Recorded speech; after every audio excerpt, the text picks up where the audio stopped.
Toronto real estate just had its worst February in over 30 years. And somehow that's not even the most dramatic thing that happened last month. A war broke out, oil hit over $100 a barrel, bond yields jumped, and fixed rate mortgages also went up.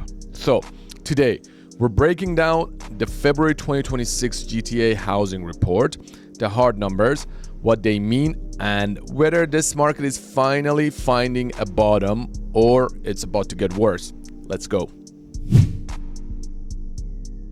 3,868 sales in February, lowest February total in more than 30 years. The last time this city sold fewer homes in February, the Raptors didn't even exist.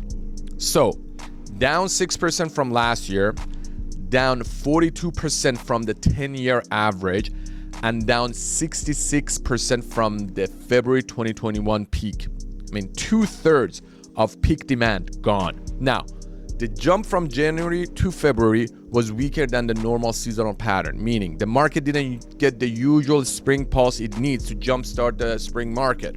So what that means is that the underlying demand is softening. One number puts all in perspective, and that's the 10-year average for February, which is 6,673 sales. We did 3,868. This is not a slow market. This is a different market entirely. Here's where February actually delivered something interesting. The first real supply shift in years. New listings are sitting at 10,705 units, down 18% year over year. Sellers looked at the falling prices and said, hey, listen, maybe I won't list my house for the first time in 17 years. New listings fell month over month between January and February. That almost never happens. The result? Active listings declined year over year for the first time in nearly 3 years, coming in at 19,314 homes. Still 72% above the 10-year average. So buyers still have plenty of choice, but the direction finally changed. The key stat: new listings fell 3 times faster than the sales. If this continues into spring, this market could find its floor faster than most people expect. We're gonna have a supply crunch if this continues. 2 numbers will tell you everything about who has power right now. Sales to new listing ratio, 36%. Balanced market is between 45 to 60. Still a buyer's market, but up from the 29% in January. So it's moving in the right direction. Months of supply, 5%. The average for 10-year was sitting at 2.1 months of inventory.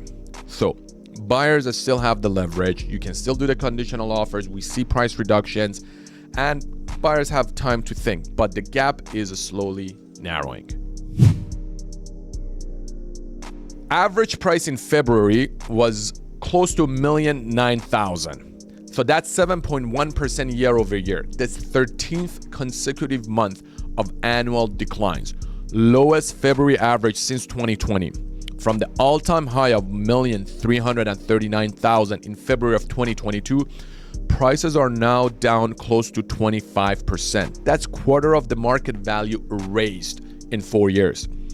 By housing types, detached, 1,325,000. That's down 8% and 26% from the peak. Semi and towns, 904,000, down 7% year over year and 25% from the peak. Condos, 626,000.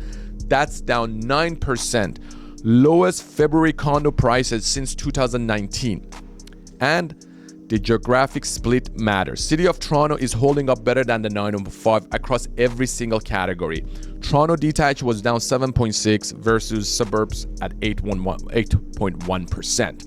Toronto semis are down 4.9 as opposed to the 905 semis at 7.6, and condos in Toronto 8.1% as opposed to over 10% down in 905.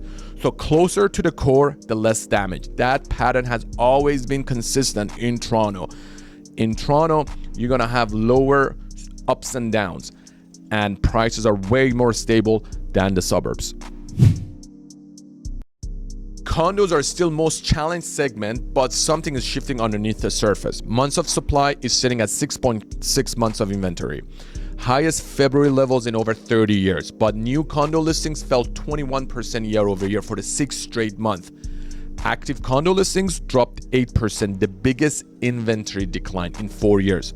So supply is being withdrawn, and that matters. Now here's a number that shocked me personally. Condo sales under 500,000 were up 90% year over year. That segment is pretty much right now 34% of all condo sales, up from 16% a year ago. Condos under 400,000 tripled in volume.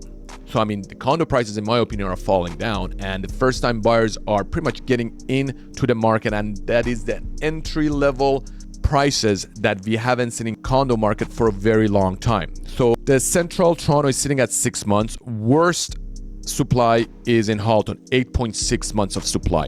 Peel is sitting at 7.7 months of supply. I mean, these are all buyer market territories. So for long-term condo buyers, the city core is where the supply is tightening first. Then it's gonna spread to the suburbs. Here's what Toronto buyer and sellers specifically need to hear. Supply levels for detached homes and semis fell below 4 months in Toronto West End and Toronto East.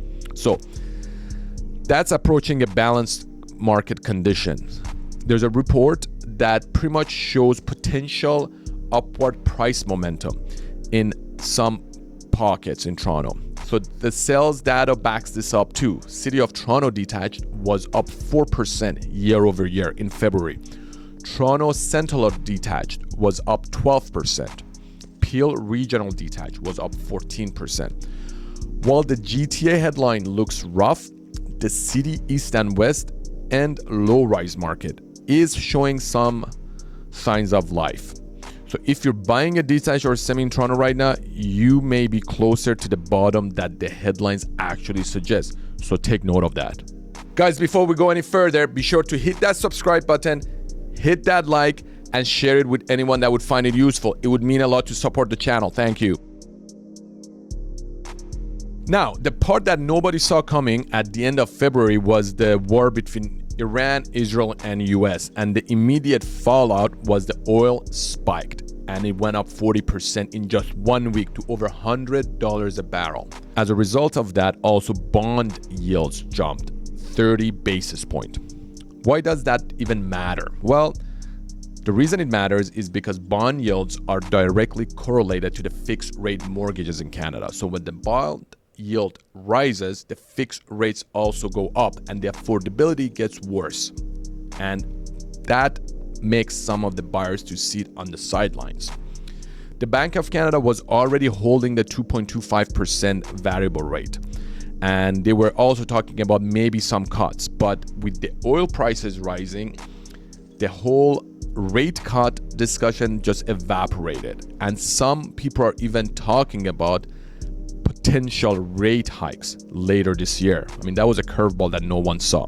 For housing, buyers who were already hesitant now have one more reason to wait. So this conflict could keep the market frozen longer than the supply data alone would suggest. 3 things to take away from February 2026. 1, supply is finally moving. Listings are down 3 times faster than the sales. Active inventory is declining for the first time in 3 years. And if that continues, a price floor could form sooner than most people expect. Let's watch what happens in March as well.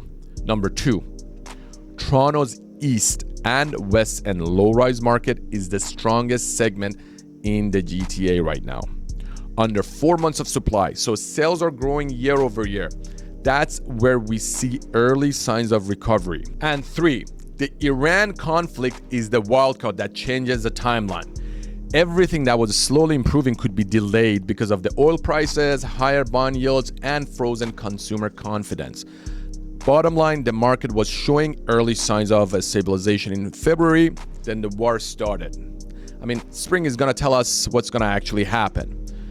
But if this breakdown was useful, hit that subscribe button, drop your questions below, and let's see what March brings us.